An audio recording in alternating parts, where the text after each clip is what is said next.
C'est toi qui tu es pressé. Mais Dieu a son temps. Même dans le reste de tes jours, Dieu a son temps pour les choses dans ta vie. C'est toi, aujourd'hui nous voici. Il y a moins 3 personnes, batterie. Et puis les 3, il n'y a pas un qui avait nous dit, on dit 4, on dit 4. Il n'y a pas un qui avait nous dit, il faut nous payer 30 000 pour jouer. Et tous ils sont venus en tant que frères. Donc on va leur donner ce petit soutien pour ne pas qu'ils se découragent, c'est tout. Vous voyez, c'est comme ça que Dieu bâtit une maison. Il veut que les fils soient en train de travailler. Il ne veut pas des mercenaires. Et il y a des gens qui sont des mercenaires. Au groupe musical, il y a des gens même qui sont des mercenaires dans l'église. Un mercenaire. Il est comme un chat. Il vient dans la maison pour manger. Pour être à l'aise. Le jour où il est malheureux, il se cherche.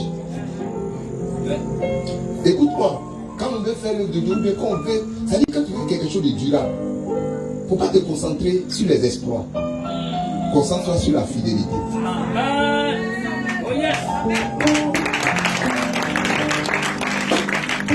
La fidélité te montre que la personne là, quelles que soient les épreuves, quelles que soient les épreuves, elle sera avec toi. Elle va rester avec toi.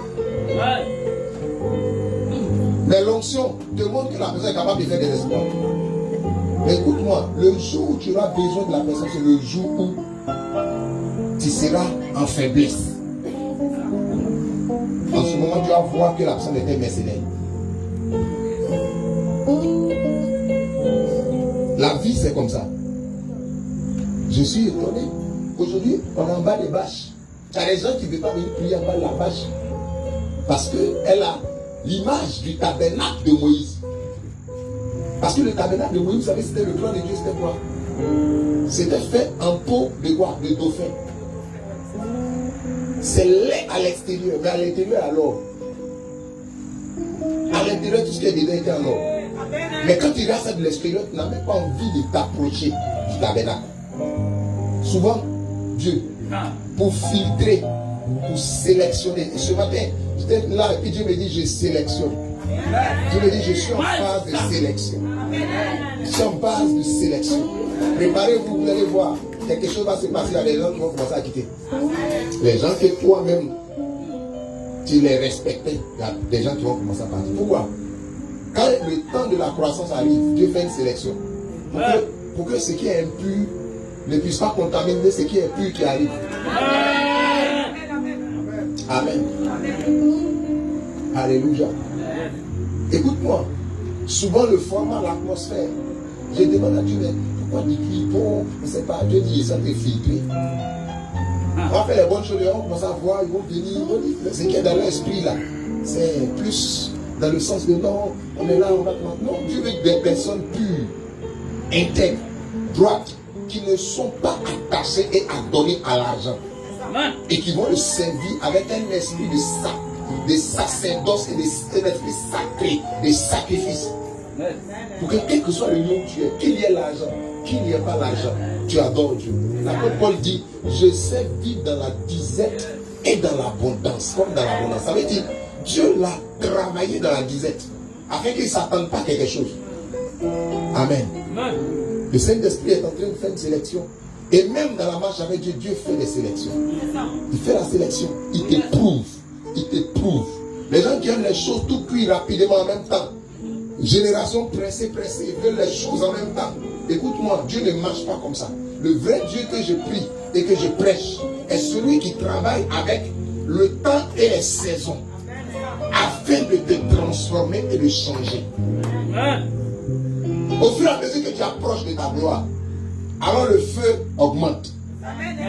Au fur et à mesure qu'on commence à avoir de l'or raffiné, plus précis, qui coûte plus cher, on doit intensifier le feu afin que les scories cachées soient incendiées. Alléluia. C'est pour ça qu'on va intensifier le feu. Les jeunes de la dernière fois, je vous avais dit que c'était 12, non? Vous pensez que c'était fini? On va allonger. Le Saint-Esprit demande d'allonger. Le Saint-Esprit continue, il veut qu'on continue. Alléluia. On continue. Maintenant, je ne vous dis même pas le nombre de jours. Ne dis pas le nombre de jours. Parce qu'on va, écoute-moi. Est-ce que vous savez que la santé de l'homme est affectée par ce qu'il mange? Toi, tu ne sais pas. Quand tu dis jeune, tu ne sais pas que c'est le plan de Dieu pour que tu vives longtemps. Il est démontré scientifiquement aujourd'hui sur la terre que le jeûne rallonge le nombre de tes années. Écoutez-moi, Moïse avait 120 ans, la Bible, tes yeux étaient encore plus clairs comme un jeune homme de 20 ans. Vous savez pourquoi? Moïse était le seul homme sur la terre qui a fait 40 jours de jeûne à sec 2 fois. Même Jésus n'a pas fait ça. La Bible dit que quand il avait 120 ans, il était vigoureux comme un jeune de 20 ans. C'est que tu ne sais pas. Pendant que tu es en train de te consacrer, Dieu rallonge le nombre de tes années. Ta consécration, ton attachement, ton moment de jeûne devant Dieu, ça fait que Dieu est en train de te voir comme de l'or pur. L'or pur, on ne le laisse pas passer. Il ne meurt pas comme ça. On le laisse durer sur la terre afin qu'il impacte plus de personnes. Alléluia. Donc, écoute-moi, parce que même tu vas manger là, ça va apporter quoi? Tu manges, depuis que tu manges là, tu es arrivé où? Question. Tu es arrivé où? Quand on dit cherchons l'éternel, tu dis non, ça va devenir long. Laisse ça. Cherchons l'éternel. La Bible dit car tous ceux qui trouvent, tu le cherches, le trouvent. Et je t'assure que tous ceux qui l'ont trouvé, leur vie n'a jamais été la même. Amen. Leur histoire change. Subitement, tous ceux qui t'ont oublié commencent à se souvenir de toi. Tous ceux qui t'ont rejeté commencent à venir mendier chez toi. Tous ceux qui t'ont méprisé commencent à voir la gloire de Dieu sur ta vie. Je préfère qu'on cherche l'éternel. Alléluia. Donc on va chercher encore l'éternel. Parce qu'on a besoin de quelque chose de plus glorieux. Amen. Je vous annonce que dans les temps qui arrivent, nous allons passer à une phase de ministère public. Alléluia. Amen. Amen. Dieu nous a fait la grâce, on a acquis un podium avec un homme de Dieu. Donc on va passer dans les croisades maintenant. J'avais annoncé que les caravanes de guérison et de miracles allaient commencer. Et Dieu a fait de telle sorte qu'on a les moyens de pouvoir le faire. Alléluia. Alléluia. Il va falloir simplement que Dieu suscite des personnes au milieu de vous qui vont se comporter comme des hommes d'affaires. Amen. Que Dieu va prospérer. Afin que quand on va dire une croisade, ils mettent de l'argent de côté pour financer la croisade. C'est tout. Voici la manière par laquelle Dieu peut te faire prospérer. La Bible dit qu'il y avait des femmes milliardaires. La femme, là, Dieu l'avait placée à côté de l'intendant du roi. De telle sorte que quand Jésus dit je fais croisade, elle enlève l'argent et dit tiens, il ne faut pas dire. Tu comprends? Elle comprenait que son ministère, c'était de donner l'argent à Jésus pour aller prêcher, pour que le monde entier soit sauvé. Donc quand tu veux avoir de grandes percées, quand tu trouves un homme de Dieu qui décide de pouvoir prêcher l'évangile, permets que ton argent puisse accompagner l'évangile, de telle sorte que tu sois son partenaire dans le spirituel, et de telle sorte que demain, le témoignage soit rendu que pendant que lui prêchait, toi aussi tu exerçais ton ministère. Amen. Donc, il ne faut pas dire non comme ici, tu n'as pas l'argent. Quand on va annoncer les programmes, il faut donner ton argent. Donne ce que a de la valeur pour toi pour qu'on puisse aller gagner des âmes. Et je t'assure, ce que tu es maintenant et ce que tu seras dans 10 ans, dans 15 ans, ça va même t'étonner. Parce que Dieu peut changer carrément ton statut et ton histoire. Alléluia. Est-ce que tu peux acclamer le Seigneur? Parce qu'il a de bons projets pour toi. Donc je vous annonce, à partir de maintenant, chaque année, si je suis encore ici, que Dieu ne m'a pas pris pour aller m'envoyer dans un autre pays, alléluia, chaque année, on aura au moins 3 grands programmes sur le campus. Alléluia. Un programme à l'entrée de l'année pour prier et consacrer l'année entre les mains du Seigneur, avec qu'il n'y ait pas des morts bizarres, que les âmes des enfants des gens ne soient pas suppliées et gorgées, que les gens ne viennent pas fous, ne viennent pas se susciter sur le campus, que les années soient des années bénies et que les gens se tournent vers l'éternel. Deuxièmement, au milieu de l'année, on va faire un programme assez important, alléluia, qu'on appelle le sommet de prière, alléluia. Et je vous annonce un sommet de prière dans le mois de octobre, alléluia, précisément le 13 octobre. Et l'orateur principal, c'est l'apôtre Gadi Abraham, mon père spirituel. Il sera là sur le campus afin que la gloire et la puissance de Dieu soient démontrées et que le témoignage soit conduit à ramener beaucoup de personnes au Seigneur. Alléluia. Et à la fin de l'année, on va avoir une réunion de prière, un sommet de prière pour que Dieu insère les gens dans la société et leur donne du succès dans leurs études. Amen. Donc pour nous, ce sera ça. Mais On va avoir des programmes d'évangélisation, des croisades partout. Et on va commencer à sortir pour aller même à l'extérieur.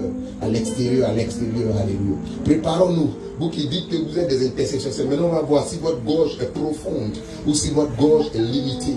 Si vous savez comment on appelle et écrit le cœur de Dieu pour le salut d'une âme. Vous qui dites que vous êtes des prédicateurs, c'est maintenant on va voir si votre bouche, votre langue est capable d'aller attacher l'âme de quelqu'un puis la ramener dans la présence de Dieu. Vous qui dites que vous êtes des serviteurs qui aiment Dieu, c'est maintenant on va voir si vous êtes capable de vous consacrer pour prier et crier à Dieu pour des peuples. C'est ça. C'est vous qui dites que vous êtes des financiers du royaume. C'est maintenant on va voir si votre argent vraiment appartient vraiment au Dieu Tout-Puissant. Alléluia. Gloire à Dieu. Donc voici un peu une vision du programme. Alléluia. Amen. Mais avant cela, ce temps sera changé. Alléluia. Jusqu'à la fin de ce mois, il sera carrément changé. Alors j'invite à toutes les personnes qui ont encore de l'argent que Dieu leur a donné pour venir mettre dans le temple, mais ils gardent ça chez eux. Amen. Ramenez l'argent que Dieu vous a donné. Venez apporter ces offrandes-là pour qu'on puisse bâtir le temple. Parce que ce que nous sommes en train, on est obligé actuellement de revoir nos statistiques et nos dimensions. Parce que ce qu'on nous dit maintenant est un peu plus élevé que ce que nous avions pensé. Amen. On ne peut pas rétrécir Dieu. On ne peut pas rétrécir la maison de Dieu. Je prie, si tu es là, pendant que je te parle, le Saint-Esprit est en train de te parler. Amen. Alléluia. Trouve l'argent pour venir mettre dans le temple du Seigneur. Ce sera une sémence favorable pour ta destinée. Alléluia. Et pourra enclencher une bénédiction générationnelle pour ta vie. Amen. Alors, ce matin, je voudrais parler de ce qu'on appelle l'interdit. Dis avec moi l'interdit. Je suis en train de parler du thème des limites de la volonté de Dieu. Alléluia. Les limites de la volonté. Dis avec moi les limites de la volonté de Dieu. Amen. Je vais vous dire une chose. Il est préférable de connaître Dieu que d'avoir une bénédiction. Je reprends. Il est préférable de connaître Dieu que d'avoir une bénédiction. Si tu as le choix entre connaître Dieu et puis avoir une bénédiction, ne te précipite pas sur la bénédiction. Connais l'Éternel, le Dieu de la bénédiction. Connais-le. Alléluia. Est-ce que vous savez que Abraham avait deux fils? Il y a un qui a eu la bénédiction et puis un autre qui a eu qui a connu Dieu, qui a eu l'alliance. L'alliance, c'était la capacité d'être le proche de Dieu. Amen.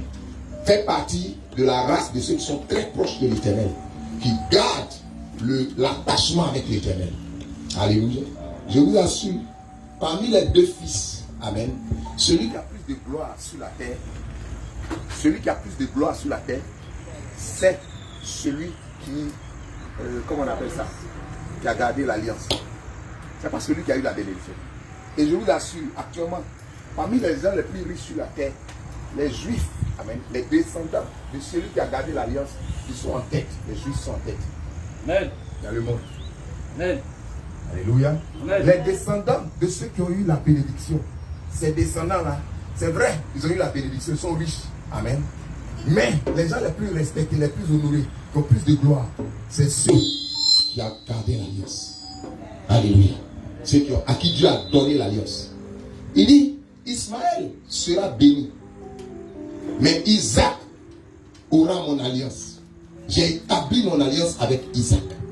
Mon frère, ma soeur. Amen. Il est bon pour toi d'avoir l'alliance de Dieu. L'alliance de Dieu, c'est le fait que Dieu soit avec toi. C'est le fait que Dieu marche avec toi. C'est le fait que Dieu soit ton partenaire. Alléluia. Amen. Que Dieu nous bénisse. On va prendre nos Bibles et puis on va voir un passage. J'avais beaucoup de passages à vous donner, mais je vais lire simplement un seul passage et puis on verra bien ce qui va être dit. Alléluia. Josué chapitre 7, verset 1. Alléluia. Josué chapitre 7, verset 1. Josué chapitre 7, verset 1. Les enfants d'Israël commirent une infidélité au sujet des choses dévouées par interdit. Akan, fils de Carmi, fils de Zabdi, fils de Zérach de la tribu de Juda, prit des choses dévouées. Et la colère de l'Éternel s'enflamma contre les enfants d'Israël. Josué envoya de Jéricho des hommes vers Haï, qui est près de Beth-Aven, à l'orient de Bethel. Il leur dit, montez et explorez le pays. Et ces hommes montèrent et explorèrent Haï. Il revint auprès de Josué et lui dit, il est inutile de faire marcher tout le peuple. 2 ou 3 000 hommes suffiront pour battre Haï. Ne donne pas cette fatigue à tout le peuple, car ils sont en petit nombre. 3 000 hommes environ se mirent en marche, mais ils prirent la fuite devant les gens d'Haï. Les gens d'Haï leur tuaient environ 36 hommes, et les poursuivirent depuis la porte jusqu'à Shébari, et les battirent à la descente. Le peuple fut consterné et perdit courage. Josué déchira ses vêtements et se prosterna jusqu'au soir, le visage contre terre, devant l'âge de l'Éternel. Va au verset 12. Verset 12. Aussi, les enfants d'Israël ne peuvent-ils résister à leurs ennemis? Ils tourneront le dos devant leurs ennemis, car ils sont sous l'interdit. Verset 13. Lève-toi, sanctifie le peuple. Tu diras, sanctifiez-vous pour demain, car ainsi parle l'Éternel, le Dieu d'Israël. Il y a de l'interdit au milieu de toi, Israël. Tu ne pourras résister à tes ennemis jusqu'à ce que vous ayez ôté l'interdit du milieu de vous. Alléluia. Amen. Est-ce qu'on peut acclamer le Seigneur pour sa parole? Écoutez-moi. Ce passage nous révèle pourquoi est-ce que un peuple qui a la promesse de Dieu, un peuple qui a la bénédiction de l'Éternel, un peuple dans lequel l'Éternel marche, alléluia, une assemblée avec laquelle Dieu travaille, comment est-ce qu'une telle assemblée peut connaître des défaites? Tu te demandes, comment est-ce que je suis un enfant de Dieu? J'ai les promesses de Dieu, je vois des visions, je vois des songes, Dieu me promet de très grandes choses. Comment est-ce que ma vie peut être dans la défaite? Alléluia. Tu te demandes en fait cela. Il arrive cela. Aujourd'hui, ce passage est là aussi pour te révéler qu'est-ce qui se passe. Aujourd'hui, on se demande pourquoi est-ce que dans l'église, beaucoup de choses n'arrivent pas. Pourquoi est-ce que la gloire, la puissance, pourquoi est-ce que les démonstrations, pourquoi est-ce que les signes, pourquoi est-ce qu'il n'y a pas de très grandes victoires et très grands exploits? Écoutez, ce passage révèle beaucoup de mystères à ce niveau et beaucoup d'enseignements à ce niveau. La Bible dit que Dieu va parler à Israël. Ce passage révèle ce qui s'est passé. Écoutez-moi, Dieu a décidé que le temps est arrivé qu'Israël rentre en possession de son héritage, de la terre de Canaan. Et Dieu dit, j'envoie mon ange, je suis venu moi-même marcher devant vous pour vous donner la victoire et commencer à traverser. Et ils se sont levés. La première ville vers laquelle ils se sont tournés, c'était la ville de Jéricho. Dis avec moi Jéricho. Et on te dit que Jéricho était une forteresse, barricadée, barrée, consolidée. Une forteresse. Quelque chose qui ne pouvait pas tomber comme ça. Et c'était la première ville que le Seigneur avait indiqué qu'Israël devait briser. Qu'Israël devait posséder. Alléluia. Effectivement, Dieu leur donne les stratégies. Écoutez-moi. Je te dis que tu peux remporter toutes les victoires. Même les victoires contre les géants les plus coriaces de l'univers. Si seulement si tu laisses le Seigneur être ton coach. Écoutez-moi. Aucun coach humain ne peut apporter de l'impact. Aucun coach humain ne peut avoir plus de puissance. Écoute, un homme ne peut coacher que par rapport à lui-même sa capacité. Mais je te dis qu'il y a une capacité supérieure. Quand le Dieu des esprits de toute chair devient ton coach, devient celui qui te gère, tes victoires sont éclatantes. Et tes victoires sont impactantes. Tes victoires sont bouleversantes. Arrêtez de vous faire coacher sur Facebook. Et faites très attention. Il y a des gens qui ne prennent les conseils que sur Facebook. Mais la Bible dit, l'esprit de l'Éternel, esprit de conseil et de sagesse. Écoutez-moi, c'est le meilleur des conseillers. On l'appelle l'admirable conseiller. Le problème, c'est qu'ils sont dans la maison de Dieu. Ils sont les fils du roi, mais ils n'ont jamais été conseillés par l'esprit du roi. Jamais été conseillés. Écoutez-moi. L'un des éléments de sagesse que j'ai pris dans la Bible, c'est que même le roi Salomon, à qui Dieu dit personne ne sera capable d'être sage comme toi. Même ce roi Salomon avait combien? 12 sages. Il avait des gens qui se lisent. Il avait un conseil. Des gens lui parlaient et puis il écoutait. Même quand il était plus sage qu'eux. Je vais parler à tous ceux qui se disent leaders, responsables, et à qui on ne peut pas parler. Ils n'écoutent personne. Quand les gens parlent, ils jettent ça de l'autre côté. Écoutez, retournez à la parole de Dieu. Retournons à la parole de Dieu. La grande échec du fils de Salomon, c'est le fait de n'avoir jamais écouté les conseillers de son père. Si ton père, l'homme que Dieu avait rendu témoignage pour dire que cet homme sera l'homme le plus sage de la terre, si lui il avait besoin de conseiller, c'est pas toi à qui Dieu n'a jamais rendu témoignage.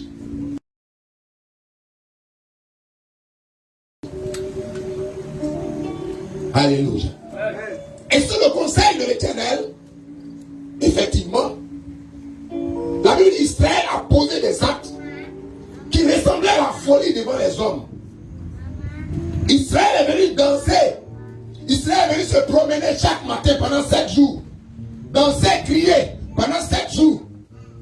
Et le 7e jour, Dieu leur a dit pousser des cris. Et quand ils ont crié, tout le monde disait avant les gens ridicules. Comme aujourd'hui, quand on voit des enfants de Dieu, des fils de la révélation, en train de se comporter, les gens les méprisent. Le monde n'arrive pas à sceller et à comprendre qui ils sont et comment ils réfléchissent. Pourquoi ils peuvent être réfléchis comme ça. Quelqu'un a été capable, une personne très élevée dans la société de Côte d'Ivoire, a été capable de regarder mon père spirituel, l'apôtre Gadi Abraham, et puis lui dire comment un aussi brillant intellectuel peut être pasteur. C'est comme si en fait le ministère pastoral de l'homme de Dieu déshonorait sa profession de professeur d'université. Mais écoutez-moi, si vous ne le savez pas, et moi j'étais témoin, ce n'est pas le professeur qui est devenu pasteur, c'est le pasteur qui est devenu professeur, pour démontrer que l'Éternel peut prendre quelqu'un qui le sert à un haut niveau, et puis avoir tous les grades, et puis bloquer le compteur au niveau intellectuel, pour faire quoi? Trouer le bec à tous ceux qui lui sont élevés en termes de connaissances. J'étais là. Le monsieur était pasteur. Il n'était pas encore professeur. Il n'avait même pas doctorat. J'étais témoin. Et le monsieur pasteur distribuait les prospectus sur le campus. Il tenait des conférences sur le campus. Bizarrement, c'était le seul à qui les amphis de l'université lui étaient ouverts. C'était prophétiquement pour dire qu'il allait gravir tous les échelons et puis s'asseoir. Aujourd'hui, il est doyen de la fac de droit. Et il a fait, en un temps record, un homme incalculable de docteurs. Incalculable de docteurs. Alléluia. Frères et sœurs, j'ai été témoin. Dieu fait comme il veut. Parce que les Ivoiriens ont l'art de mépriser ce qui vient de Dieu. Les francophones ont l'art de mépriser ce que Dieu utilise. Et Dieu donc choisit son serviteur et le positionne au milieu des grands. Et leur montre que c'est lui l'Éternel, qui est le Dieu de la sagesse et de l'intelligence. Alléluia. Amen. Gloire à Dieu. Donc Dieu leur donne la stratégie. Il dit voici comment vous allez faire. Allez tourner là-bas. Ça va ressembler au ridicule. Mais ne vous souciez pas de ça. Considérez que c'est moi qui vous ai dit. C'est la stratégie et le mystère pour pouvoir remporter la victoire comme Jéricho. La grande forteresse que vous voyez là, elle ne tombera seulement que lorsque vous allez danser autour. Mon frère, souvent, les voix de Dieu, elles peuvent sembler des voix impertinentes qui ne sont pas sages. Mais fais attention, la folie de Dieu a plus de gloire que la sagesse des hommes.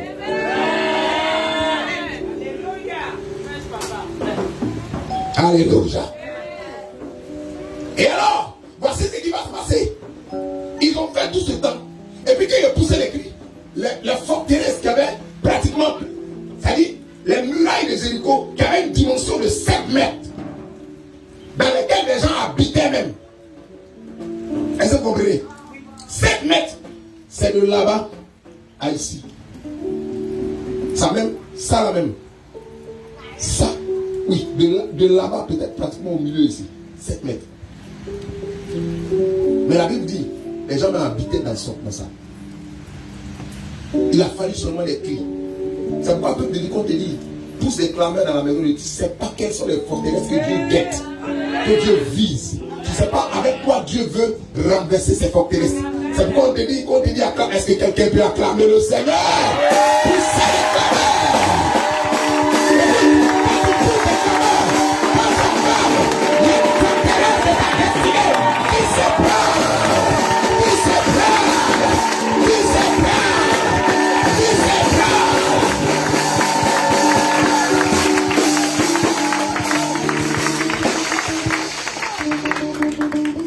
Alléluia. Mon frère, ma soeur, ce qui s'est passé, c'est que la forteresse est écroulée. Et ils seraient rentrés et a commencé à prendre possession. Ils ont exterminé les ennemis. Ils ont pris possession de Jéricho. Mais écoutez-moi très bien. Écoute, je vous ai expliqué ici, dans le plan de Dieu, dans la volonté de Dieu, ce n'est pas ce que tu fais qui l'intéresse. Dis avec moi, ce n'est pas ce que tu fais qui l'intéresse. C'est comment tu le fais qui l'intéresse. Alléluia. Dieu est plus soucieux de comment tu as fait ce que tu as fait. Dans ton problème, Dieu n'est pas soucieux au fait que tu as gagné, tu as eu le concours de l'ENA. Dieu est soucieux du fait que comment tu as eu ton concours. Est-ce que tu t'es couché pour avoir ton concours?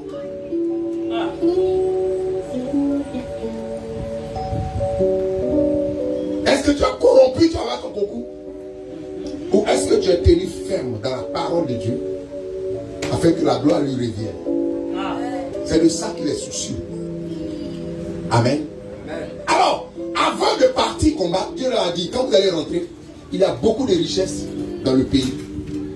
Mais ce que je vais vous dire, c'est que quand vous allez arriver, toutes les richesses qui sont là-bas sont dévouées par interdit. Venez, prenez ça, mettez dans mon temple.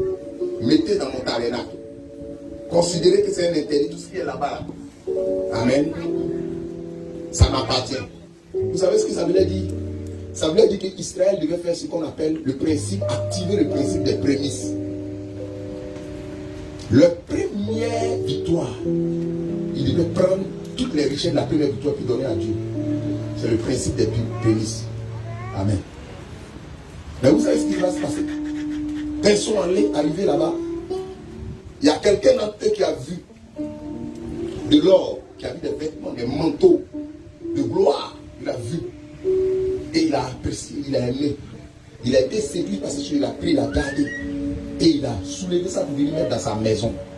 Il a enterré ça sous sa tente. Et maintenant, il devait aller attaquer une autre ville. Et la ville, c'était Haï. Ils ont espionné la ville. Ils se sont rendus compte que la ville ne fait pas le poids par rapport à leur armée. Donc, ils ont donné un petit détachement de 3000 personnes. On dit allez faire la guerre. Parce que ceux-là ne peuvent pas contre nous. Nous sommes des guerriers patentés. Alléluia. Ils sont partis. Mais ils ne savaient pas que l'un d'entre eux, parmi les guerriers, avait pris quoi? Ce qui était dévoué par interdit depuis déposé chez lui à la maison. Dis avec moi, dévoué par interdit. Et quand ils sont partis, on les a exterminés. Le petit peuple de Haï, subitement a eu la victoire sur eux. Donc leur leader était vraiment étonné. Et puis, il était choqué. Donc il allait se coucher devant Dieu. Et c'est dans ce passage que nous arrivons. Il a commencé à parler à Dieu pour dire, mais Dieu, c'est pas normal. Comment tu peux me dire que toi tu marches devant nous? Et puis un petit peuple comme ça peut remporter la victoire sur nous? C'est pas normal. Écoutez-moi, un vrai enfant de Dieu doit être choqué de toutes les défaites qu'il a. Il doit choquer des défaites.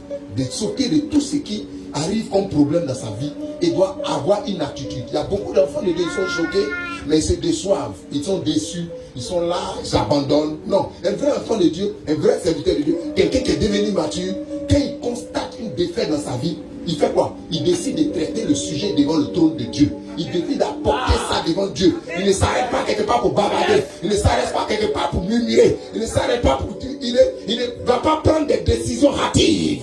Pour dire non, comme ça ne marche pas comme ça, moi maintenant, je fais ce que je veux. Il n'y a que des rebelles qui se comportent comme ça. Mais comment il s'appelle? Ce Josué, qui avait l'habitude de voir son père spirituel, Moïse, se prosterner devant Dieu, chercher la face de Dieu jusqu'à ce que Dieu parle. Josué a dit, bon, je vais prendre l'exemple de mon père spirituel, et il allait se plonger devant Dieu, et ça durait depuis le matin jusqu'au soir.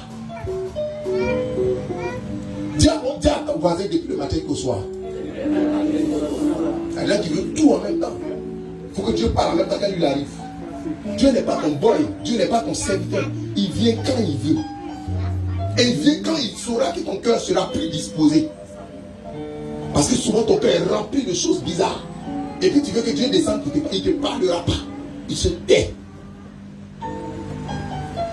La Bible dit Jésus s'est couché. Dieu l'a vu se coucher. Mais Dieu n'est pas venu. Il examine le cœur de Josué. Qu'est-ce qu'il veut, une réponse? Ou bien il veut simplement la victoire? Est-ce qu'il veut la cause de sa défaite? Ou bien il veut simplement remporter une autre victoire? Donc Dieu prend le temps. Et Josué insiste. Josué insiste. Josué insiste. Josué supplie Dieu. Josué se prosterne, il pleure devant Dieu. Et Dieu se rend compte que Josué est très très sincère. Et Dieu descend pour parler à Josué. Je prie que tu sois à l'exemple de Josué. Je prie que Dieu te donne l'option d'être chercheur de la face de l'Éternel à l'exemple de Josué. Je prie que tu sois cette personne qui fait que tu t'inclines devant Dieu. Et Dieu ne peut pas avoir de paix s'il n'est pas descendu pour te parler, pour changer ta situation. Je prie qu'à partir de maintenant, l'esprit de réveil, l'esprit de prière, l'esprit de chercheur de l'Éternel qui a habité Josué afin de résoudre un problème qui était devant lui, que cet esprit te saisisse pendant que la parole est en train de passer. Beaucoup d'enfants de Dieu, des secteurs de vie, quand il y a un problème dans la vie, ils boitent en touche. Ça veut dire quoi? Le problème est devant lui, il fait comme ça. Et puis il va comme ça. Et il laisse le problème là. Et puis il vit sa vie comme si ça n'existait pas. Tu es lâche. Tu es lâche. Dis avec moi, tu es lâche. C'est les lâches qui font ça. Ils voient un problème, ils ne règlent pas. Ils sautent et puis ils vont aller chercher d'autres problèmes. Quand on a un problème, on le traite et on le règle. Et on voit ça beaucoup dans la maison de Dieu. Ils sont à l'église. Ils sont à l'église.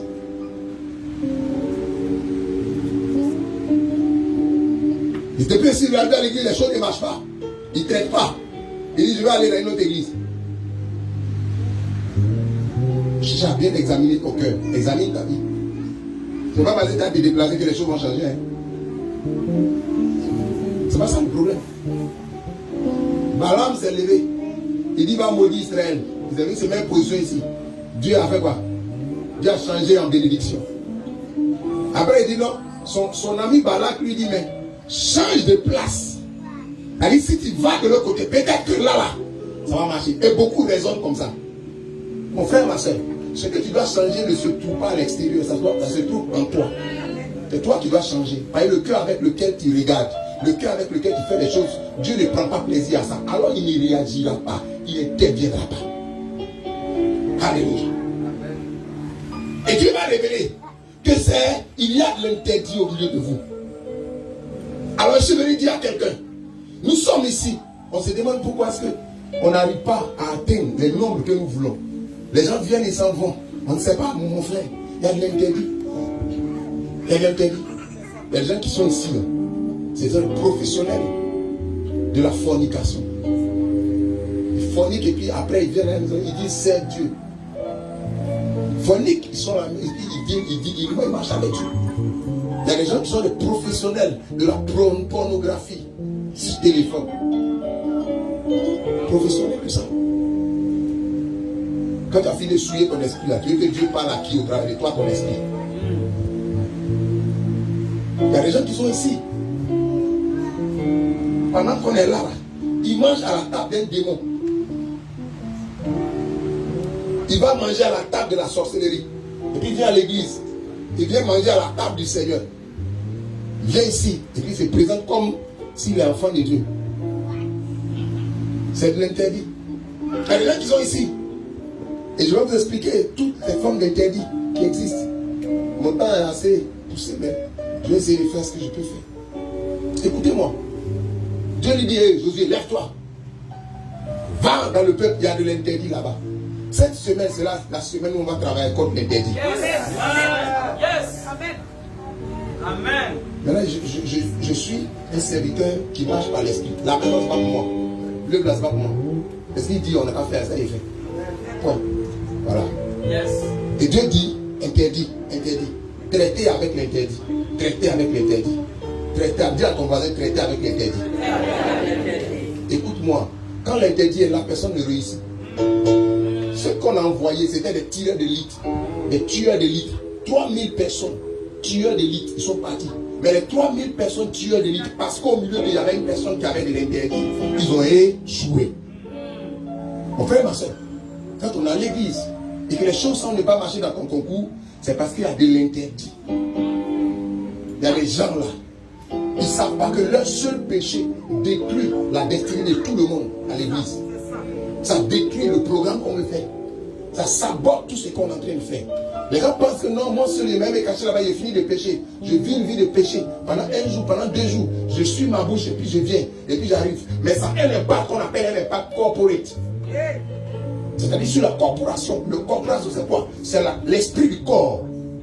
Quand la plaie, écoute-moi, quand Panari se trouve au bout du doigt, écoute-moi, dans la vie de la personne, l'homme, les yeux ne peuvent pas dormir parce que le doigt a Panari. Et ça, on appelle l'esprit du corporate. Tu ne peux pas avoir de repos ni de paix. Tu ne peux pas avoir de joie ni de paix. Parce qu'au milieu, le corps là, il y a quelqu'un qui porte un interdit. Alors je te dis, mon frère, ta destinée est entre les mains de celui qui a coupé de toi qui est en train de pécher. Dis que tu bois et puis tu le laisses et puis tu te tais là. Et puis tu ne parles pas là. C'est lui qui est la cause du blocage de la bénédiction que Dieu veut te donner à aller là.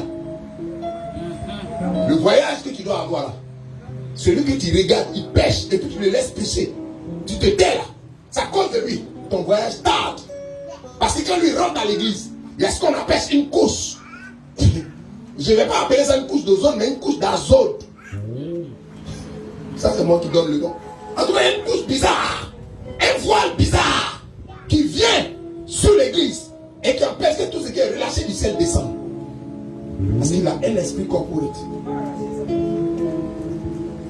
Mais mon frère, ma soeur, c'est ta responsabilité de régler cela. Vous savez ce qui s'est passé? Quand Dieu l'a dit à Josué, lève-toi. Dieu dit, je vais te montrer la personne. Et puis voici comment tu vas le traiter. Dis avec moi, voici comment tu vas le traiter. Tout à l'heure, on va chanter la chanson qu'ils ont chantée tout à l'heure. Lapider au... You are going to lapide them. Les Josué et les Acans d'ici. Les Acans de l'église. Écoute-moi. Akan était quelqu'un que tout le monde connaissait. Mais quand il a arrivé le temps, tout le monde constatait que Akan c'est le problème. Personne n'a été ému de compassion pour Akan. Parce que quand il partait prendre l'interdit pour l'amener, il n'a pas eu compassion pour le peuple. Donc ils ont décidé. Tout le monde dit, Dieu dit lapidez-les. Chacun a pris son caillou. C'est son ami d'enfance. Ils se sont amusés ensemble. Ils se sont lavés ensemble. Ils font tout ensemble. Mais quand le temps est arrivé pour le lapider, Dieu dit lapidez. Ils ont lapidé. Ils l'ont lapidé.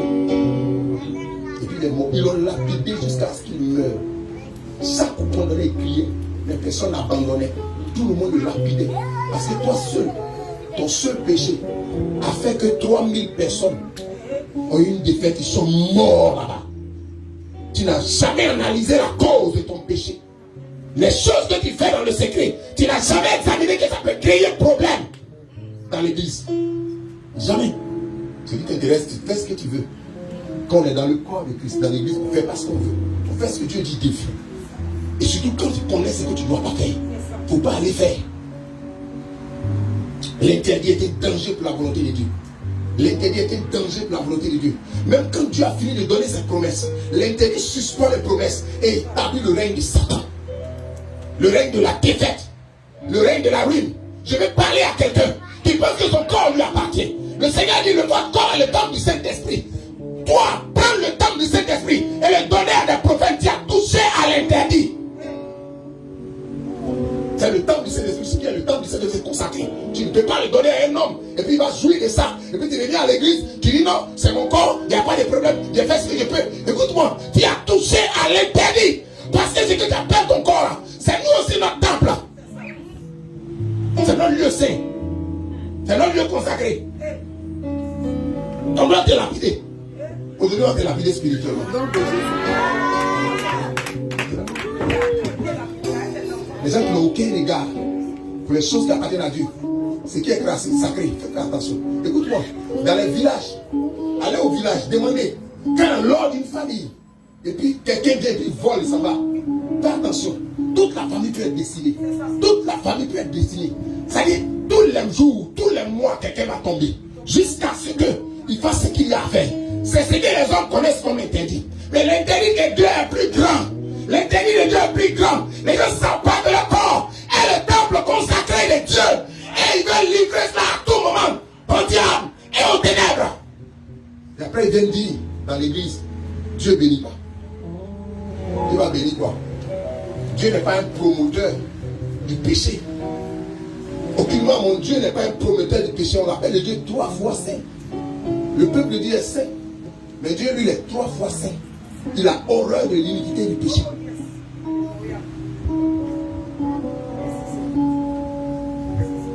Mais dans les séductions, c'est dans la maison de Dieu qui dit non, non, on est des fiancés. Mais quand vous êtes fiancés, vous couchez ensemble tous les jours, vous vivez dans la fornication, dans le péché, vous dites que non, vous êtes en train de. Vous parlez de quoi? Vous parlez de quoi? Vous annoncez quoi? Vous parlez de quoi? Vous parlez de quoi? Vous parlez de quoi? Vous adressez à quoi même? Est-ce que vous savez qui est Dieu? Vous savez comment Dieu veut qu'on marche?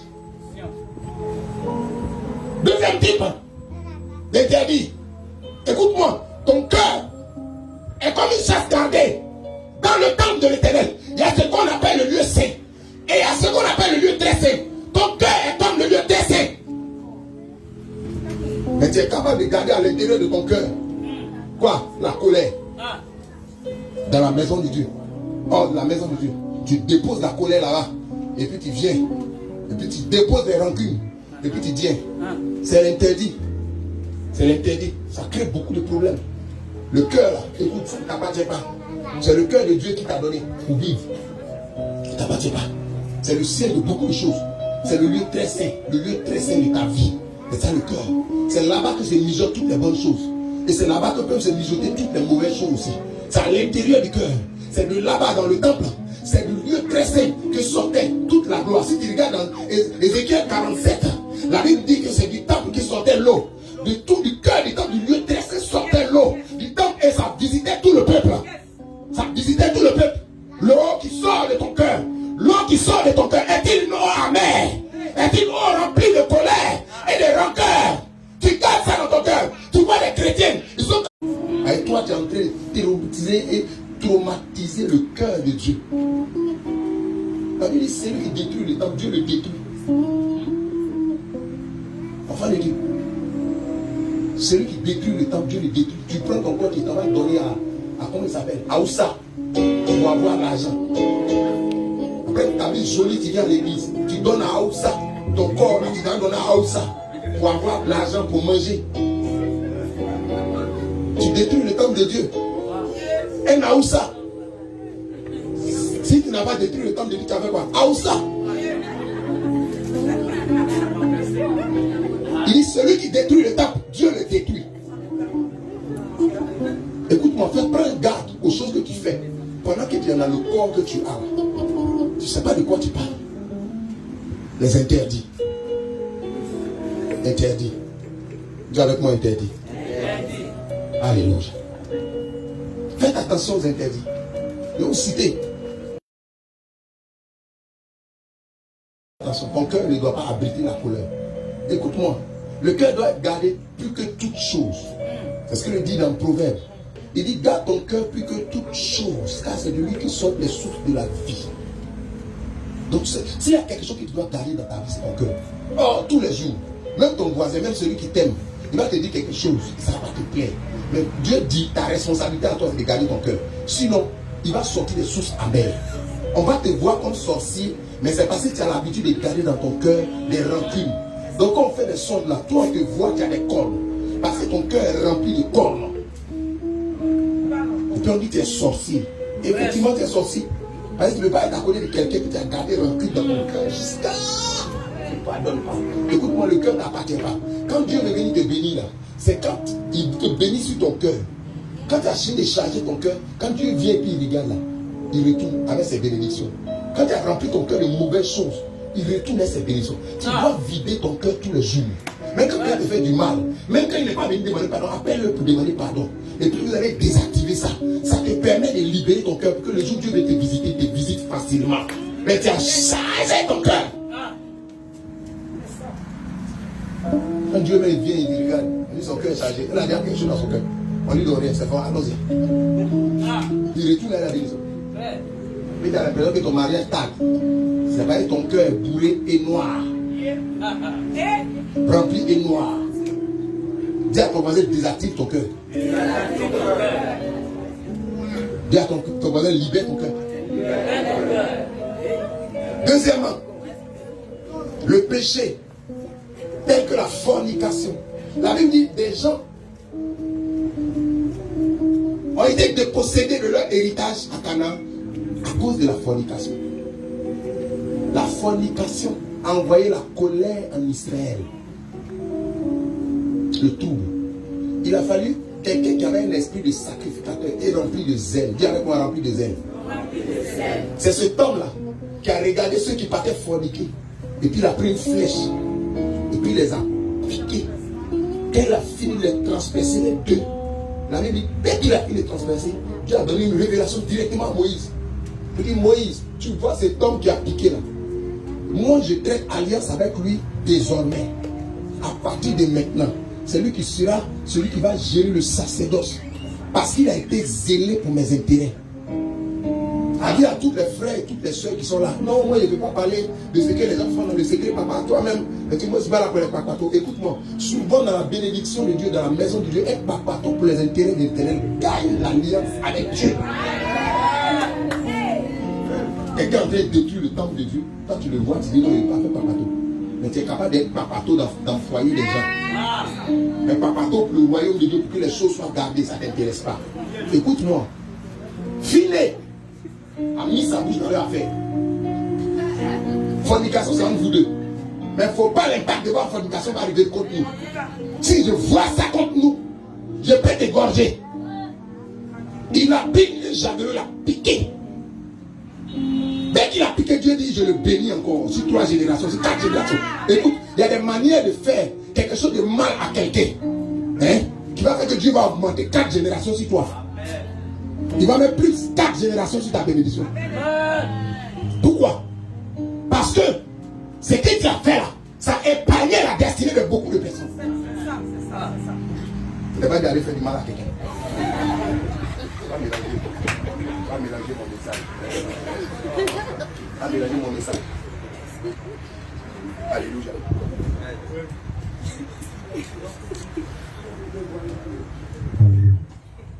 Va mélanger mon message. J'ai juste dit que Phil a posé un acte. En fait, si tu détruis le tambour, tu viens à l'église, tu me vois, il te parle mal tous les jours. Il est percé dans mon esprit que toi, c'est toi qui nous pose problème. Donc quand tu viens là, je te rejette, je te chasse. Tu vois pas que je ne suis pas content avec toi, je suis pas. Ça dit que je suis mauvais à toi. Si tu vois ça, c'est parce que toi, tu es mauvaise pour le royaume. Pardon, c'est ce qu'elle a. Alléluia. Frère. Ensuite, il y a une chose encore. C'est qui est interdit? Dis avec moi interdit. Interdit. Dis avec moi interdit. Interdit.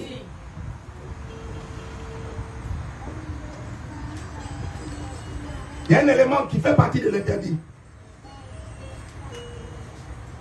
Un orphelin. Dis avec moi orphelin. Orphelin. Dis avec moi orphelin. Orphelin. Écoute-moi, fais très attention à comment tu traites quelqu'un qui est orphelin. Orphelin, il n'a pas papa, il n'a pas maman. Ta manière de le traiter peut bloquer la grâce de Dieu pour toi pendant peut-être 4 générations. Tu peux trouver des femmes dans leur vie là, elles sont là pour maltraiter les orphelins. On envoie orphelins chez elles à la maison, il faut éduquer. Elle prend orpheline là pour devenir bonne. Maltraiter l'enfant. Pendant que elles, ces enfants dorment, l'orphelin là, toi, quelque part là-bas en train de laver assiette tous les jours. Il frappe, on ne l'habille pas. On donne l'argent pour l'enfant, il prend l'argent, il fait autre chose de ça. Orphelin. Fais attention. La Bible dit qu'il est le père des orphelins. Et quand toi tu fais du mal à quelqu'un qui est orphelin, tu t'attaques à son papa. Et Dieu se lève contre toi. Donc l'un des interdits, c'est les orphelins. Deuxièmement, et ensuite, donc je suis à troisième élément. Quatrième élément, un autre interdit, c'est les étrangers. L'un des gros problèmes de La Côte d'Ivoire, dans les années 2000, c'est quand la Côte d'Ivoire a commencé à attaquer les étrangers qui étaient dans son pays. On dit c'est vrai, les étrangers sont nombreux, mais est-ce que ça veut dire qu'on doit les maltraiter? C'est-à-dire qu'il y a un étranger qui quitte dans son pays, il passe par le Burkina ou bien il passe par le Libéria. Avant d'arriver à Abidjan, il peut dépenser près de 30 à 40 000 francs juste pour soudoyer des gens qui vont prendre 1000 francs, 2000, 3000. Parce que le gars là, c'est un homme. Écoutez-moi très bien. Quand vous lisez la Bible, vous vous rendez compte que la terre appartient à Dieu. Et même c'est interdit de vendre la terre. La terre là, c'est interdit de vendre. Si vous lisez la Bible, on dit c'est interdit de vendre à perpétuité. Normalement, quand tu vends là, arrivé à un certain moment, tu dois donner un droit de rachat à celui à qui tu as vendu, de ramener ça dans son bâtiment. Parce que Dieu dit la terre m'appartient. Donc la terre là, ce qu'on appelle quoi, ça ne nous appartient pas. Dieu là, il peut envoyer des gens pour venir habiter dessus aussi. C'est son plan souvent de faire venir quelqu'un dans votre pays. Et souvent la personne que Dieu envoie peut être une grosse bénédiction pour vous. Comme dans le cas de Joseph. Joseph devient une bénédiction pour Israël. Joseph est devenu une très grande bénédiction pour qui? Pour l'Égypte. À tel point qu'il a été une bénédiction pour le monde entier. Mais imagine si les gens l'avaient maltraité, assassiné le monsieur. Il aurait dit qu'il y avait les 7 années de famine. C'est ça. Dieu n'aime pas qu'on maltraite les étrangers. Il y a des gens, il y a des femmes, il y a des hommes. Dieu lui montre une femme, comprendre. Il dit non. Ça c'est une femme burkinabé. Moi, non, je ne suis pas dans burkinabé. Je suis pas dans burkinabé. Faites très attention. La Bible dit en Christ, il n'y a ni grec, ni juif. C'est-à-dire en Christ, il n'y a pas de nationalité.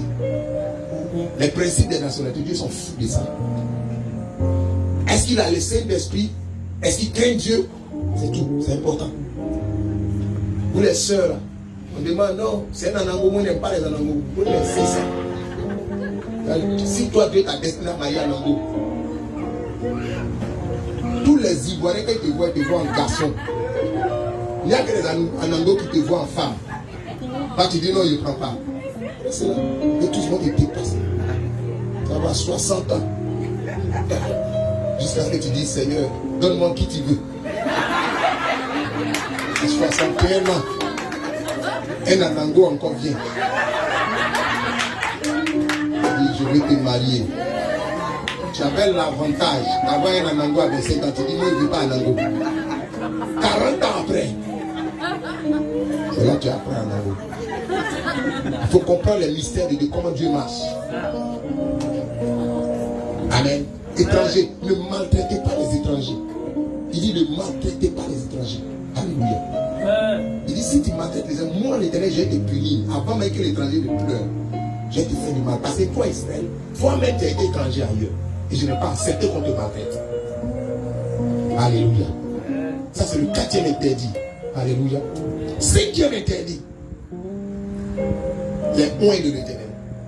Dis avec moi, point de l'Éternel. C'est-à-dire que quand tu marches, il faut savoir déterminer qui est point autour de toi.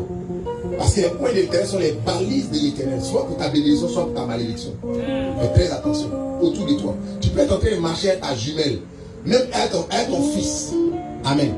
Pendant que tu es en train de le frapper, pendant qu'il a 5 ans, fais attention. Si à 5 ans il est point, il faut que j'aille la manière de le frapper. Tu peux le frapper d'une manière, il va prendre comme si tu es en train de frapper l'onction. Or, toute personne qui porte la main contre l'onction, la question est négative. Il dit ne maltraitez pas mes points, ne maltraitez pas mes prophètes. Faites très attention. Ne maltraitez pas mes prophètes. C'est une borne. C'est un interdit. C'est un interdit. Tout ce que tu dois faire, c'est leur faire du bien. Abraham était un moins de l'Éternel. Il marchait là. Même quand Abraham ment, pour dire la fille là, c'est pas ma femme, c'est ma soeur. Écoute-moi. Quand quelqu'un se lève pour dire je prends la femme, je dote, Abraham reçoit la dot. Est-ce que vous voyez un peu le système? Abraham même, c'est lui-même qui a causé le problème. Mais Dieu s'en fout. Abraham est point. On ne touche pas à ce qui a appartient à Abraham. On ne maltraite pas Abraham. Tout allait bien. Jusqu'à ce que la nuit, Abraham se tourne pour dire à Dieu, ma fille, quelqu'un a pris ma femme. Dieu n'a pas dit à Abraham, c'est toi-même qui as donné. Il y a une manière dont Dieu traite avec ses serviteurs. Dieu ne dit pas, c'est toi-même qui as donné. C'est pourquoi on vous dit servez l'Éternel. Le gars il a fini de faire toutes les erreurs, il a tout mélangé. La nuit, Dieu s'est levé pour dire au monsieur qui veut toucher à la femme, il dit, gare à toi. Je te frappe et je frappe tout le pays, de la même plaie. Le lendemain, quand les gens se sont réveillés, le roi, avec beaucoup d'ulcères sur lui, beaucoup de maladies bizarres, la même maladie était sur tout le peuple. Même celui qui n'a pas péché, la même maladie était sur lui. Ça veut dire que Dieu pouvait frapper tout le peuple de la même maladie. C'est juste à cause d'Abraham qui a menti et qui a payé la dot. Ça veut dire qu'on l'a payé pour sa femme. Ça veut dire ce qu'il devait recevoir, il a reçu. Mais Dieu a sanctionné quand même lui qui a pris la femme d'Abraham. Peut-être que Dieu me dit que non, ça là, c'est quoi? Ça arrive une seule fois. Non. Pour descendre, le fils d'Abraham a menti de la même manière comme ça. Comme c'est un point de Dieu. Le jour là même, Dieu dit, pour Abraham, je t'ai laissé prendre. Le gars a regardé, il dit, je vais prendre. Quand même pas encore, il ne s'est pas venu à côté même. Dieu dit, la nuit, Dieu est descendu en son pour lui dire, tu vas mourir. Tu vas mourir. Il dit, mais Abraham, Seigneur, c'est comment tu me dis, c'est parce que toi-même, tu n'as rien fait que je suis venu te parler. Tu as longtemps tué. Il est interdit, écoutez-moi, il est interdit. Dangereux. Un point de Dieu est interdit dans une nation. Actuellement, il y a une polémique qui est en train sur Facebook. Un homme de Dieu qui a parlé de la vie de comment on appelle ça, d'une artiste. Faites attention. S'il n'est pas de Dieu, qui l'a parlé, tu comprends? Tu peux dire tout ce que tu veux. Va sur les réseaux sociaux. Tu peux commencer à sanctionner son erreur. Dis non, pourquoi il vient publier ma vie? Mais s'il est de Dieu, que Dieu l'a envoyé, fais attention. Écoute, considérez, quelqu'un peut être de Dieu et puis ne pas être envoyé de Dieu. Fais très attention. Mais si Dieu l'a envoyé pour dire, va parler de la vie de ma fille, fais attention. Si tu t'adresses à lui, tu t'adresses à Dieu automatiquement. Même si avant toi, avant lui, beaucoup de personnes avaient parlé, Dieu s'en fout. Maintenant, quand il a envoyé son envoyé, et que l'envoyé a mis sa bouche dedans, si tu t'adresses à l'envoyé, et puis en parlant, tu parles à tout le monde en même temps. Dieu va traiter ton cas. Dieu s'en fout de tes émotions. S'en fout de tes émotions. Et je veux en même temps parler à toutes ces personnes qui sont assis là. Non, nous sommes à l'église. Nous avons des pères spirituels. Si vous ne savez pas, ton père spirituel n'est pas le propriétaire de l'église de Christ. Amen. Pour que si Dieu veut te parler, toi son fils, ils sont obligés d'aller voir ton fils, ton père spirituel. Faites très attention. Une bande de personnes, ils ont pris le royaume de Jésus comme si c'était une femme morte à la croix pour Jésus, pour les fidèles. Sur le prétexte de père spirituel, ils ont brigade la destinée des gens. Tu es capable de sauver quelqu'un? Tu peux aller à la croix pour quelqu'un? On vous demande de gêner pour l'église, gêner pour la Côte d'Ivoire. Vous ne gênez pas. Vous ne cherchez pas la face de Dieu. Et puis ce qui vous intéresse, c'est non, mon père spirituel, c'est ma fille spirituelle. Si tu veux lui parler, viens lui parler. Écoute-moi, c'est toi qui l'as racheté. Celui qui l'a racheté s'appelle Jésus-Christ de Nazareth. Et le Saint-Esprit parle à qui il veut. La personne doit simplement prendre les bonnes voies pour savoir parler. Mais même fais attention. Même quand un homme de Dieu ne prend pas les bonnes voies pour te parler, ne sois pas impoli envers quelqu'un qui est envoyé par le Saint-Esprit. Parce que écoutez-moi, Dieu s'en fout de qui tu es. Même ta destinée peut s'arrêter. Parce que tu ne sais pas comment parler à un moins de Dieu. La Bible dit, Élie était quelque part. Un homme bizarre. Il n'a jamais de famille. Il n'a jamais de maison. Il se promène dans les forêts. Personne ne le considère. Le roi les envoie. Vous dit, allez chercher Élie. Allez prendre Élie. Envoyez-le-moi. 50 personnes, 51 personnes sont parties. Il dit, je suis venu, homme de Dieu. Je suis venu. Le roi dit de me suivre. On va partir. Dieu n'a pas regardé si parmi eux là, il n'y avait pas un fils de Judas dedans qui doit devenir prochain roi. Il n'a pas regardé si parmi eux, il n'y a pas quelqu'un qui craignait l'Éternel. Il n'y a pas quelqu'un qui était le fils d'une servante de Dieu qui était dans le temple depuis tous les jours. Le fils unique d'une servante. Dieu n'a pas regardé, il n'a pas regardé l'émotion. Parce que quelqu'un est venu cogner de plein fouet les intérêts et la parole de Dieu. Et Dieu se sent automatiquement versé. Et la Bible dit, Élie a regardé et dit, ah bon, c'est comme ça? Ok. Si je suis serviteur de Dieu, que le feu descende et vous montre ça. Le feu est descendu et tout ce qui était là, ils étaient tous irrespirables. Ce n'était pas des animaux ni des moutons. Tu comprends, non? C'est de là qu'on a dit Élie le prophète de feu.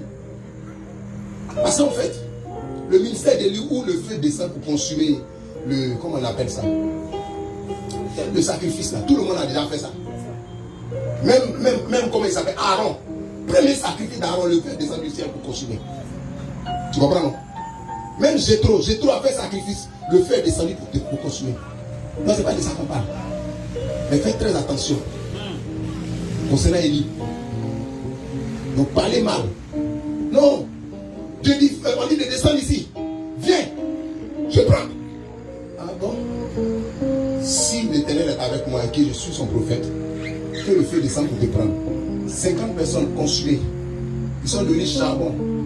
Les gens qui se promenaient dans la brousse pour chercher savon, ils ont pris leur cadavre là pour aller préparer sauce. Faites très attention. Parce que tu n'as pas compris ce qu'on appelle le discernement. Il faut discerner les gens qui parlent avec toi là, c'est qui? Avant d'ouvrir ta bouche pour parler, même si tu as raison. Je dis bien même si tu as raison. Tu es serviteur de Dieu, tu as raison. Fais très attention à celui à qui tu vas parler. Utilise bien ta manière de parler. Parce que c'est un moyen de l'Éternel. Tu parles d'une certaine manière, Dieu peut te frapper.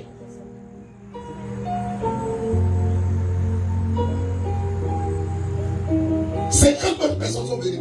Ils ont fait la même bêtise. Élie a dit, que le feu descende. Moi, la partie qui m'a choqué même, c'est avant moi, il disait Élie, c'est pas un bon prophète. Et quand j'ai compris cette révélation, parce que c'est un peuple incrédule, leur roi incrédule, tout le monde ne connaît pas Dieu. Donc Dieu peut utiliser simplement le seul moyen pour leur montrer qu'il est. Tout le monde ne veut pas suivre Dieu. Donc Dieu est obligé de les châtier d'abord pour qu'ils comprennent. 50 autres personnes. Le feu dedans. Et parmi eux, il y a un qui craignait Dieu. Dis avec moi, un qui craignait Dieu. Le roi l'a envoyé comme il a envoyé tout le monde. Quand il est arrivé chez lui, il dit, homme de Dieu, sois béni. Homme de Dieu dit, oui, je suis béni. Il dit, tu veux quoi encore? Tu veux encore le feu? Il dit, non, homme de Dieu. Il a commencé à raconter son témoignage. Il dit, moi que tu vois là. Quand Élie et comment il s'appelle, Akab et sa femme étaient en train de faire profaner le temple, moi j'ai hébergé des gens qui servaient l'Éternel. Et j'en ai même hébergé près de 7000. Je les ai cachés. Aujourd'hui, que ma vie soit précieuse à tes yeux. Élie dit, ok, va dire à ton patron qu'il arrive. Vous savez ce qu'il a dit à Élie comme réponse? Il dit, oh, grand prophète, je suis un enfant de Dieu. Il y a longtemps, j'étudie ton ministère. Tu es une personne, tu disparais et puis on ne te voit plus. Et tu peux réapparaître 4 ans après. Je vais partir. Quand il va voir que je ne t'ai pas envoyé, il va me tuer. Oh, que ma vie soit précieuse à tes yeux, grand prophète. Il dit, allons-y, moi ici devant toi. Qui va te tuer ici? Le même message, on les envoyait tous. Il y a un qui a su savoir parler au cœur du prophète, qui était le prophète de feu qui égorgeait tout le monde. Il y a un qui a su lui parler. Quand il a su lui parler, ce qu'il voulait là, c'est le prophète a fait. Donc faites attention. Vous pensez, vous connaissez. Quand la gloire commence à arriver sur toi, les gens pensent qu'ils peuvent dire tout ce qu'ils peuvent dire à un prophète. Fais attention. Fais très attention, fais très attention, fais très attention. On ne dit pas tout à un homme de Dieu. Surtout quand Dieu l'a envoyé. Tu comprends, non? Quand un homme de Dieu n'est pas dans son mandat, tu peux tout ce que tu peux dire, tout ce que tu veux. Dieu peut ne rien te faire. Mais s'il est dans son mandat, que Dieu l'a envoyé, c'est comme si c'est Dieu lui-même qui est là. Parce que Jésus était capable de dire, celui qui m'a vu a vu le Père. Ça veut dire quoi? Si tu insultes Jésus, tu as insulté le Père. Si toi, pendant qu'on est en train de lapider Jésus, tu as pris un coup pour taper Jésus, tu as tapé le Père sans le savoir. Alléluia. Interdit, dis avec moi, les points de l'Éternel. Alléluia. On n'a pas le temps pour que je vous donne tous les passages bibliques. Mais un passage dans le psaume, où on dit, à cause de toi, il a renversé les royaumes, il a renversé les rois, il a exterminé les nations. C'est-à-dire qu'à cause d'Abraham, Dieu a frappé le roi, frappé tout le monde. Parce que les gens voulaient mépriser le roi. Alléluia. Amen. Dernier élément que je veux toucher, le salaire des ouvriers. Quelqu'un travaille avec toi. Surtout les balayeuses qui sont là. Les balayeurs dans la rue. Tu dis, elle n'a pas de valeur. Personne n'est son patron. Personne ne la considère. Si je prends son argent, pendant 3 mois, ça ne fait rien. Mais Dieu a annoncé, ces ouvriers-là, faites très attention à eux. Quelqu'un qui travaille, il est petit, il n'a pas de valeur, mais fais attention. Dieu est celui, son salaire est interdit. Tu peux tout bouffer dans le pays, mais le salaire de l'ouvrier, si seulement s'il n'a pas cet argent qui commence à gémir, Dieu dit, je te frappe automatiquement, quel que soit tes milliards. Donc il ne faut pas être injuste envers un ouvrier. Alléluia. Donne-lui ce qui lui est dû. Donne-lui ce qui lui appartient. Alléluia. Alors je termine. Dans le temps de Jéroboam, Jéroboam a fait un hôtel. Amen. Un hôtel pour adorer qui? Pour adorer les Baals. Alléluia. Et cet hôtel qu'il a bâti là, il a commencé à faire quoi? À faire un sacrifice dessus. Et Dieu va envoyer un jeune prophète. Pour dire, prophète, va, crie contre l'hôtel. Arrive là-bas, parle contre l'hôtel. Pendant que tu seras préparé, vas-y. Alléluia. Mais Dieu lui dit, voici un ordre que je te donne. Quand tu vas partir là, ne mange pas là-bas. Ne bois pas là-bas. Ne reste pas dans la ville. Sors de là-bas. Car si tu restes là-bas, tu vas mourir. Alléluia. Le prophète est venu. Il a commencé à crier contre l'autel. Quand il a commencé à crier contre l'autel, le roi s'est levé et dit, attrapez-le. Son bras qu'il a mis comme ça, la puissance de Dieu a bloqué son bras. Et l'autel s'est fendu.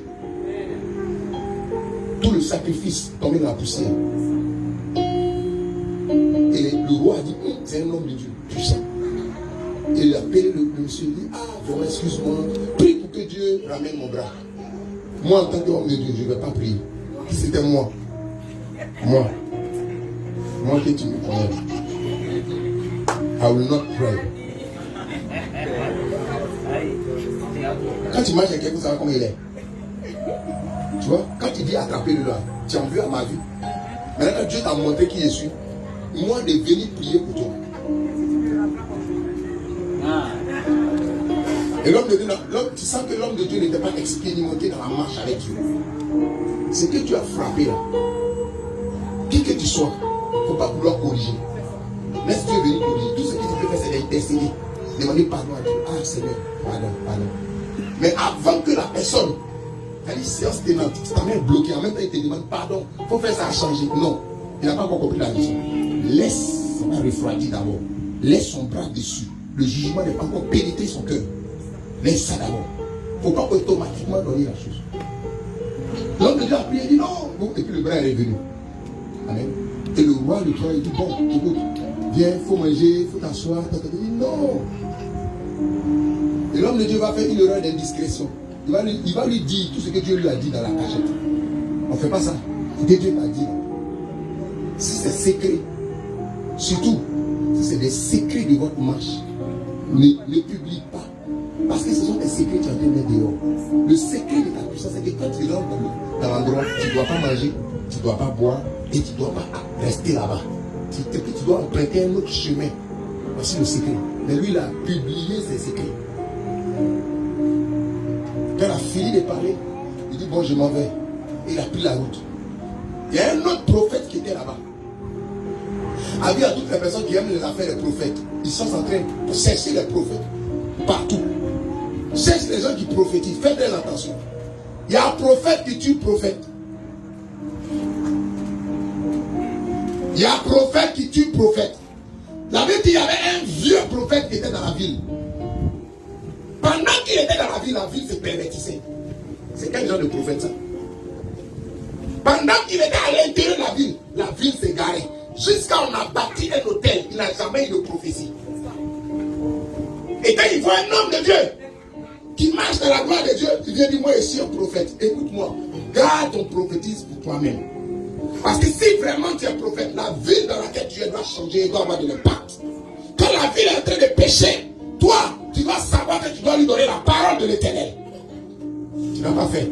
Maintenant Dieu m'a envoyé. Il vient, il dit non, tu sais, je suis un prophète, alors qu'un marche avec Dieu. Dieu m'a dit, il faut que tu viennes manger. Mon cher, toutes les personnes qui sont dans les dieux m'a dit, faites attention. Dieu m'a dit, viens manger. Et pendant 6 ans, il a suivi le monsieur. Il dit non, pendant que Dieu m'a parlé aussi. Il dit, viens. La Bible dit, maudit soit quiconque prend appui sur la chair. Il ne verra pas le malheur quand ça vient contre lui. Quelqu'un passé, il a dit, Dieu m'a dit là, donc toi tu t'es levé en même temps, tu t'en vas. Et comme des enfants de Dieu. Écoutez-moi, vous qui êtes dans cette église, la marche d'un enfant de Dieu ne doit pas être orientée par les dieux m'a dit. La marche d'un enfant de Dieu est orientée par le message de Dieu qui montre de lui-même son propre cœur. Quand tu donnes le Dieu m'a dit, ça doit tomber sur ce que Dieu m'a dit. Si Dieu ne m'a rien dit, ce que tu as donné comme Dieu m'a dit, c'est suspendu sur ma tête. Quand tu sois qui tu es, même si tu fais descendre le feu, ce que tu donnes comme révélation doit tomber dans mon esprit. Ou bien je prends et je reçois. Voici comment on gère ce qui est comme prophétie qui vient de l'extérieur. On ne se laisse pas ébranler, ni mélanger. On examine par rapport à ce que nous avons fait comme marche avec Dieu et par rapport au témoignage que Dieu nous a donné. Si ça ne tombe pas dedans, je ne suis pas en train de marcher là-dedans. Je suspends ça en l'air, j'attends l'accomplissement, j'attends l'exécution, j'attends que Dieu vienne me confirmer. Et le monsieur s'est levé, il allait manger. Ils ont fait la nourriture, il a mangé. Pendant qu'il était mangé, le vieux prophète qui avait prophétisé, c'est-à-dire son ministère prophétique était arrivé à expiration. Où il y avait, c'est-à-dire que le ministère prophétique s'était arrêté depuis près de 7 ans, 8 ans, 9 ans. Ce jour-là, Dieu va l'utiliser. De la même manière que Dieu utilise Balaam. Vous pensez que quand quelqu'un prophétise, ça veut dire qu'il marche avec Dieu. Faites attention, faites attention, faites attention. Le vieux prophète n'avait pas prophétisé depuis longtemps. Juste parce que nous sommes dans une situation où Dieu veut parler, Dieu utilise le vieux prophète. Mais pas parce que Dieu est avec le vieux prophète. Ne vous laissez pas séduire par les prophéties. La prophétie est utile, c'est bon. Mais ça ne veut pas dire que la personne marche avec Dieu. La révélation peut être puissante à tel point qu'elle est profonde. Elle va même trouver dans des racines que toi-même tu ne connaissais pas. Mais ça ne veut pas dire que Dieu marche avec la personne.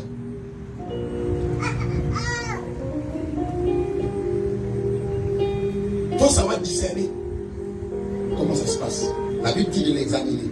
J'aurai le temps de prêcher sur la question de la prophétie. Comment s'asseoir quand il y a une prophétie. Et comment prendre la parole de Dieu pour décortiquer. Il est en train de manger, puis Dieu parle.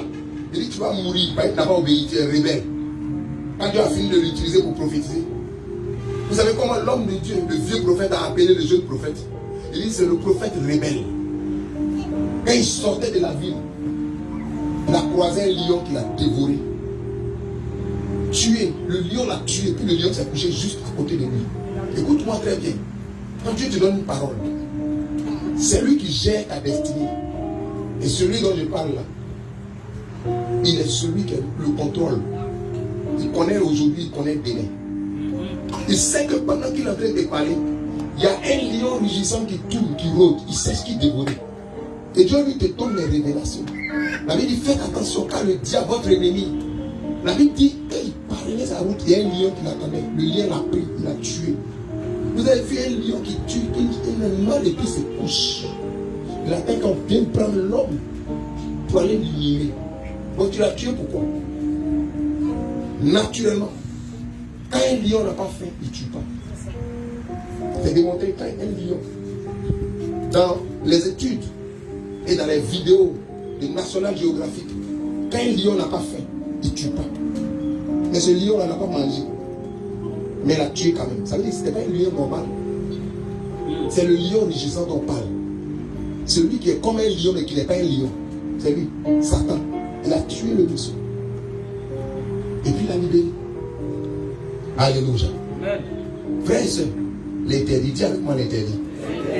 Dis avec moi l'interdit. Il y a d'autres éléments encore. Mais je prends les choses les plus importantes. Certaines choses importantes. Alléluia. Il y a beaucoup de personnes destinées à être dévorées par les interdits. Ça peut même pas être toi-même, ça peut être tes parents. Donc, tu as tué un prophète, ça bloque la bénédiction dans ta vie. Il y a des femmes, on jette pas le mal à un homme de Dieu. On ne peut pas faire repentance. Allez faire repentance. L'interdit, la volonté de Dieu. Dieu suspend sa volonté sur ta vie. Quand tu es rentré dans l'interdit, il suspend ça lui-même, suspend. Et puis tu vis une vie de défaite jusqu'à ce que tu reviennes demander pardon. Examine ta vie toi-même. Comment ça marche? La fornication. Toutes ces choses. Est-ce que où tu es là, tu n'es pas pris au piège par l'interdit? Le problème avec l'interdit, c'est que il peut décider toute une famille.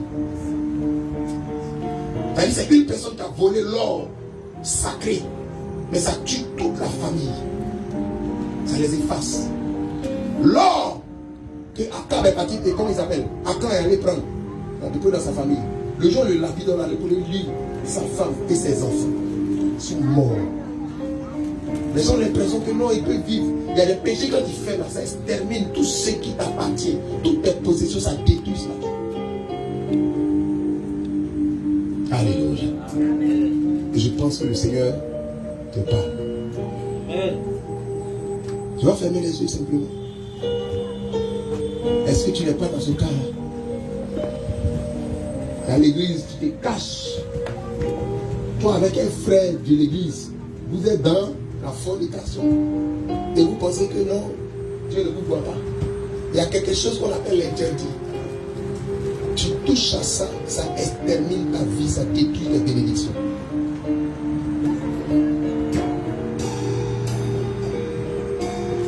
Commence à parler au Seigneur. Dis Seigneur, hors de ma vie toutes sortes d'interdits qui peuvent réduire à néant la volonté de Dieu pour moi. Qui peut réduire à néant la volonté de Dieu pour moi. Commence à parler. Dis-lui Seigneur, ramène-moi dans tes voies. Je viens te demander pardon. La colère. La colère. La colère.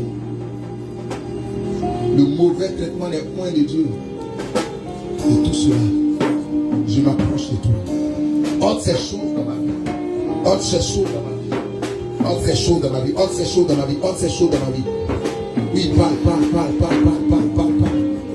Tu peux être là. Et puis la chose, c'est pas maintenant que tu as fait ça passer. Mais pendant que j'étais en train de parler, tu t'es rendu compte que tu avais fait quelque chose. Demande pardon, Seigneur. Demande pardon, Seigneur.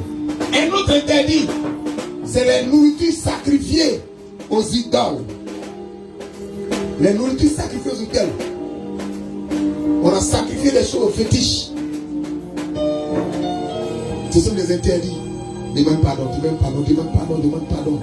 Dis à Dieu, Seigneur, aide-moi. Seigneur, aide-moi. Seigneur, aide-moi. Au nom de Jésus de Nazareth. Je demande pardon. Oh, tout interdit dans ma vie. Je demande pardon. Oh, tout interdit dans ma vie. Au nom de Jésus de Nazareth. Amen. Que par le sang de Jésus, vous soyez lavés et purifiés. Tenez-toi debout maintenant. Alléluia. Ce qui s'est passé du temps de Josué, c'est que quand ils ont repéré que c'est l'interdit qui était le problème, la Bible dit, ils ont commencé à traiter avec l'interdit. Ce matin, on va prendre l'autorité. On va dire à Dieu, dans notre église, que tout agent, que tout ouvrier, que tout semeur d'interdit, que tout ouvreur d'interdit soit jugé au nom de Jésus. Soit chassé de l'église, soit ôté de l'église, soit enlevé du milieu de l'église. Que quelqu'un qui habite, qui vit dans l'interdit, Seigneur, soit enlevé de l'église, soit retiré du milieu de nous, soit enlevé. Et là, maman, puis commence à prier maintenant. Déclare cela pour la propre.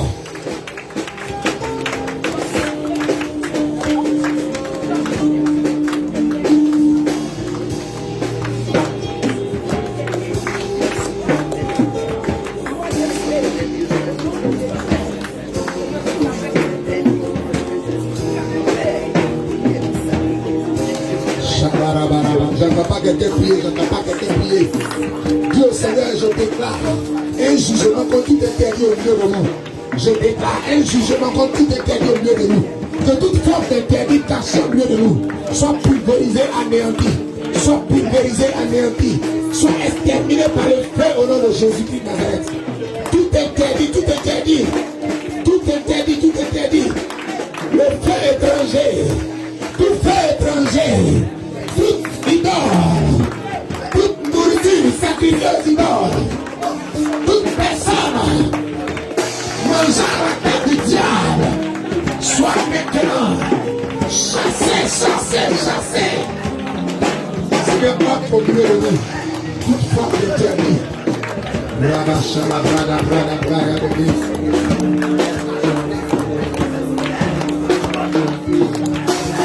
Rabachala, brada, brada, brada, brada. Sala, brada, brada, brada, roto, solo, roto, yadara. Amen. Nous sommes exaucés au nom de Jésus. Dernier sujet de prière, demande au Seigneur qu'il te donne un esprit de discernement pour savoir discerner les interdits qui sont posés sur le chemin. Tout interdit qui est dans ton environnement. Que tes yeux aient le scanner divin pour découvrir qu'est-ce qui est dit d'interdit au milieu de toi. Ouvre la bouche, commence à prier. Demande au Saint-Esprit cela. Dis-lui, donne-moi un esprit de discernement afin que je sache, que je connaisse, que j'ai la révélation de tout ce qui est interdit. Rabo Sologo Santa Brana Shabababa, j'entends pas quelqu'un prier. Shabababa, Solo bloqué à la brando, solo bloqué à la brada. Shabababa, solo bloqué à la brada, solo bloqué. Du Seigneur, ouvre mes yeux sur les interdits. Du Seigneur, ouvre mes yeux sur les interdits. Ouvre mes yeux sur les interdits. Révèle-toi à moi. Que tout interdit soit exposé à mes yeux. Que tout interdit caché soit exposé à mes yeux. Que tout interdit caché soit exposé à mes yeux. Au nom de Jésus de Nazareth. Amen. Lève la main. Lève la main, je prie pour toi. C'est toi debout, lève la main. Seigneur, je prie. Éternel, tu nous révèles que l'interdit peut être un exterminateur de la volonté de Dieu dans nos vies. Alors nous te prions, Éternel. Fais-nous grâce. Épargne-nous de tout interdit. Retire du milieu de nous tout interdit. Éternel, que cette église soit délivrée de toute influence des interdits. Que tout interdit au sein, au milieu de ton peuple qui nous empêche d'atteindre les objectifs que nous devons atteindre pour toi soit maintenant pulvérisé au nom de Jésus. Seigneur, révèle-nous, ouvre nos yeux, donne-nous le discernement, donne-nous le zèle de filer, qui a été capable de juger l'interdit, que notre esprit soit éveillé dans ce sens, que nous soyons des exterminateurs interdits au milieu de nous, mais que ta main de grâce soit sur notre vie, ta main d'alliance soit sur notre vie, à chaque fois que nous avançons dans tes intérêts. Que toute la gloire et l'honneur te reviennent au nom de Jésus. Amen.